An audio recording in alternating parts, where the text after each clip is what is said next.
नमस्कार दोस्तों, आशा की पाठशाला में आप सबका बहुत बहुत स्वागत है।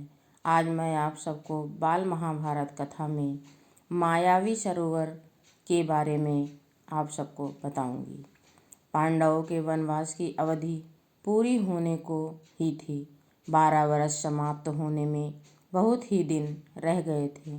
उन्हीं दिनों एक निर्धन ब्राह्मण की सहायता करते हुए पांचों भाई जंगल में काफ़ी दूर निकल गए थे। थके हुए थे, सो जरा सुस्ताने लगे।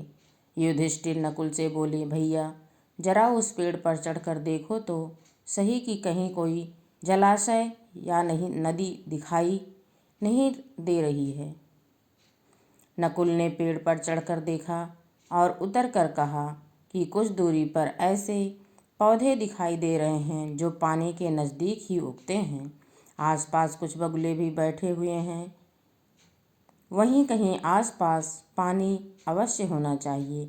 युधिष्ठिर ने कहा कि जाकर देखो और पानी मिले तो ले आओ। यह सुनकर नकुल तुरंत पानी लाने चल पड़ा।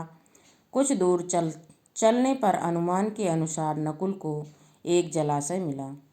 उसने सोचा कि पहले तो मैं अपनी प्यास बुझा लूं और फिर तरकस में पानी भरकर भाइयों के लिए ले जाऊंगा।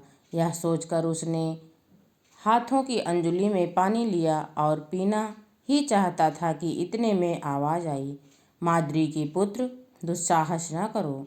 यह जलाशय मेरे अधीन है। पहले मेरे प्रश्नों का उत्तर दो, फिर पानी पियो। पर उसे प्यास इतनी तेज लगी थी कि उस बाड़ी की परवाह न करके उसने अंजलि से पानी पी लिया। पानी पीकर किनारे पर चढ़ते ही उसने कुछ चक्कर सा आया और वह गिर पड़ा। बड़ी देर तक नकुल के ना लौटने पर युधिष्ठिर चिंतित हो गए और उन्होंने सहदेव को भेजा। सहदेव जलाशय के नज़दीक पहुंचा तो नकुल को जमीन पर पड़ा हुआ देखा, पर उसे भी प्यास इतनी तेज लगी थी कि वह कुछ ज़्यादा सोच न सका। वह पानी पीने को ही था कि पहले जैसी बाड़ी उसे भी सुनाई दी। उसने पानी की चेतावनी पर ध्यान न देते हुए पानी पी लिया और किनारे पर चढ़ते चढ़ते वह अचेत होकर नकुल के ही पास गिर पड़ा। जब सहदेव भी बहुत देर तक नहीं लौटा तो युधिष्ठिर घबराकर अर्जुन से बोले, जाकर देखो तो उनके साथ कोई दुर्घटना तो नहीं हो गई।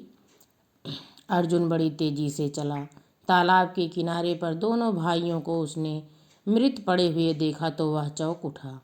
वह नहीं समझ पाया कि इनकी मृत्यु का क्या कारण है। यह सोचते हुए अर्जुन भी पानी पीने के लिए जलाशय में उतरा कि तभी उसे भी वही बाड़ी सुनाई दी। अर्जुन, मेरे प्रश्नों का उत्तर देने के बाद ही प्यास बुझा सकते हो। यह तालाब मेरा है। मेरी बात नहीं मानोगे तो तुम्हारी भी यही गति होगी जो तुम्हारे दो भाइयों की हुई है। अर्जुन यह सुनकर गुस्से से भर गया। उसने बाण छोड़ने शुरू कर दिए। जिधर से आवाज़ सुनाई दी थी उसी ओर निशाना लगाकर वह तीर चलाता रहा, किंतु उन बाणों का कोई असर नहीं हुआ। अपने बाणों को बेकार होते देखकर अर्जुन के क्रोध की सीमा ना रही। उसने सोचा, पहले अपनी प्यास तो बुझा ही लूं, फिर लड़ लिया जाएगा। यह सोचकर अर्जुन ने जलाशय में उतरकर पानी पी लिया और किनारे आते आते चारों खाने चित होकर गिर पड़ा। उधर बाट जोहते जोहते युधिष्ठिर बड़े व्याकुल हो उठे। भीमसेन से चिंतित स्वर में बोले, भैया भीमसेन, देखो तो अर्जुन भी नहीं लौटा। जरा तुम ही जाकर तलाश करो कि तीनों भाइयों को क्या हो गया है। युधिष्ठिर की आज्ञा मानकर भीमसेन तेजी से जलाशय की ओर बढ़ा। तालाब के किनारे पर देखा कि तीनों भाई मरे से पड़े हुए हैं। सोचा, यह किसी यक्ष की करतूत मालूम होती है। जरा पानी पी लूं, फिर देखता हूँ। यह सोचकर भीमसेन तालाब में उतरना ही चाहता था कि फिर वही आवाज़ आई, मुझे रोकने वाला तू कौन है। कहता हुआ भीमसेन बेधड़क तालाब में उतर गया और पानी पी लिया। पानी पीते ही अपने भाइयों की तरह वह भी वहीं ढेर हो गया। उधर युधिष्ठिर अकेले बैठे घबराने लगे और सोचने लगे कि बड़े आश्चर्य की बात है कि कोई भी अब तक नहीं लौटा। आखिर भाइयों को हो क्या गया?